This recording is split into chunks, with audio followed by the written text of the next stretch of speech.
Welcome to this Zentangle Quickie. My name is Heather Hartwick-Ladden. I'm a certified Zentangle teacher, and today we're going to take a look at the Tangle Web from CZT Suzanne McNeil.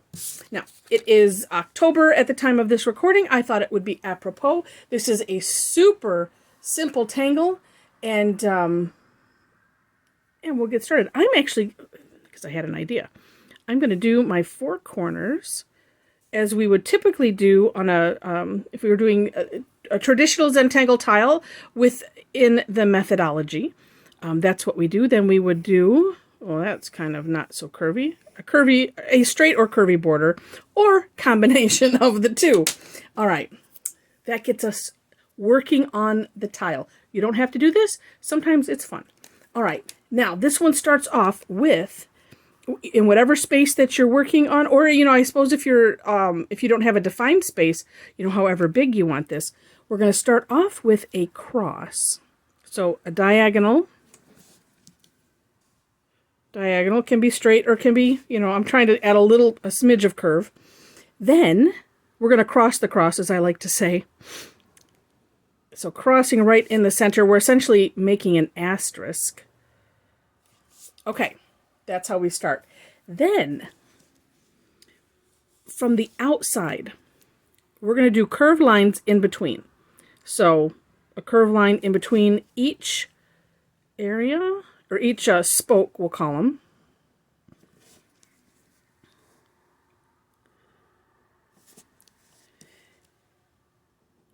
And the amount of curve is, of course, up to you. I'm making mine kind of minimal to begin with. All right, so all the way around, then we're going to essentially aura these. So starting at whatever distance you want up, towards the center, and more curved lines. Whoa. That one almost got away from me a little bit.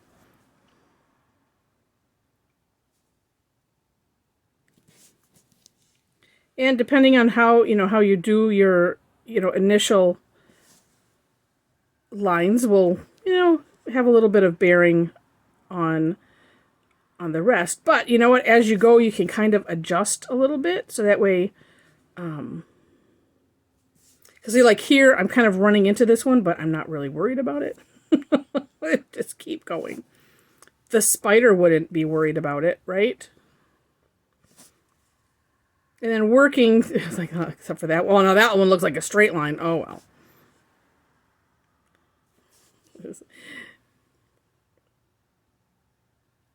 I did this once before. Oh, that's why. I'm like, why is it like, it's like, I shouldn't be finished yet. And I'm not. It's because that got a little too close to the one before. But this is all okay because in the end, we never ever see what we think is a mistake. So it's just best to not even worry about it. Mine are apparently getting narrower and narrower as I go in, and that's okay too. I wasn't, it was one of those, wasn't thinking about it, just going. And this is the beauty. This actually exemplifies the beauty of Zentangle and what Zentangle means.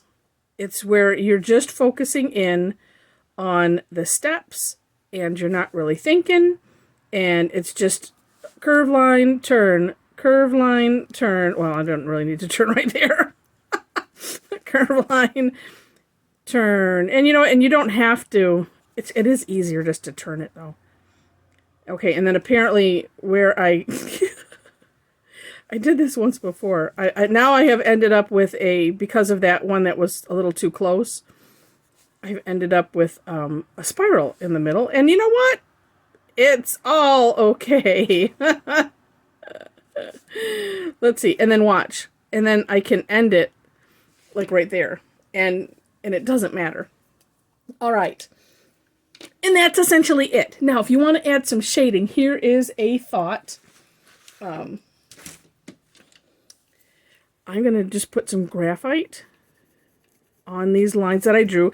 And so what's nice about adding some shading, besides it adds life to what you've done, at the same time, so like I'm looking here and I'm like, oh, I'm so glad I'm going to shade because it covers up all of the places where maybe it didn't meet up, or it, like here, it was just a little bit smudgy, because sometimes when I end my lines, I'm, not always neat, like here, but see, it doesn't matter, because we're just going to add some graphite over them. And then with the tortillon, and I'm just going to doing circles, but so I'm making sure to touch both this side and this side, kind of keeping them in the middle. And actually, I did put some graphite, I think, in the center, but I'm not going to spread it into the center there. You could if you want. At this moment, I don't feel like doing that, so, because the way I'm seeing it was leaving that kind of open. And, just, some residual stuff will fall on. And you can see how it is starting to take on some shape just by adding that little bit of graphite right in the center, right on that line, spreading it out to both. Now, if you end up doing something like really large, you can get a lot more dramatic effect if you go even darker. So you can play with that. It's a lot of fun. And then, of course, you can add little spider or something if you want. But it's really neat. And like I said, you could color that in gray just to have it really look like it's like there's some depth to that. The biggest thing that we want to have when we're shading is we want to have some original tile color left in the center of things like this, so that way you can see it curving. So with that, this is it's close to a super quickie. Really fun, really easy, especially this time of year. A nice one to have in your pocket to do. And yeah, so that's it. In the description section, I will have links to step outs, as well as ways to connect with me if you wish to. I do free classes. I have some classes that you pay for. And I also have a membership club. All that's on my website. Again, link is below. Would love to have you join us for a live session. Check it out for, on one of the free ones, and, and just, see how you like it. What else? If you like this, thumbs up would be much appreciated. And if you haven't subscribed yet, you like this enough that you might want to see more, subscribing to the channel is free. So you just hit the subscribe button, and then also the notification bell next to it, so that way you can select how you want to be notified, if you want to be notified at all. What I do when I go to YouTube is actually any channel, so if I end up posting this on other channels, usually your subscription content that you're subscribed to will come to the top when you look at your subscription. So that's usually what I do when I go to YouTube or other resources, and I just share that with you in case you didn't know. And with that, again, thanks so much for watching, and I wish you happy tangling.